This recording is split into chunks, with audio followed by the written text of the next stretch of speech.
Well, if you're heading into San Francisco tonight, transit agencies and law enforcement are asking you to leave your car at home. But KPIX 5's John Ramos says that if you're planning to use a rideshare service, you might have a long wait. In just a few hours, the Embarcadero will be the destination for thousands of New Year's partiers. But they say life is a journey, not a destination. So let's talk about how they're going to get here. Lots of people enjoy San Francisco's nightlife, but this is one of those rare times when everybody wants to do it in the same exact place. Jerry Lee Lewis knows all about it. He drives for Uber and Lyft and says once the fireworks end, it becomes bedlam.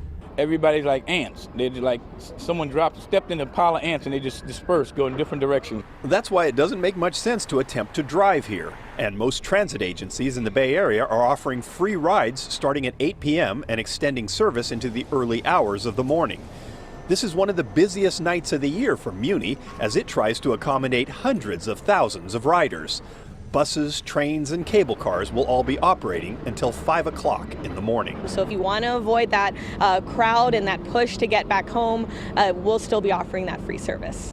But trying to drive drunk could be costly indeed. The CHP has already begun its maximum enforcement period with extra patrol units on the roads and highways looking for drivers under the influence of any substance, including marijuana. They say even during their Christmas Day enforcement period, 10 people were killed in accidents statewide. You're going to see a lot more enforcement, specifically with DUI and impaired driving, but it's not a good time to drink and drive because all CHP is looking for it, right? Back in San Francisco, there are warnings from Uber and Lyft that demand may overwhelm their services tonight. But Jerry Lee Lewis says New Year's Eve in San Francisco is like paradise to rideshare drivers, and if you're patient, there will be someone willing to take your money. You don't think there's going to be a shortage of drivers out there tonight? I don't think so. I think they're coming from everywhere. They're going to be out here tonight, I guarantee you. San Francisco's a spot. There are lots of options out there to avoid getting behind the wheel of a car. The CHP hopes people will take advantage of them, so tonight can be a hopeful beginning for people rather than a tragic ending.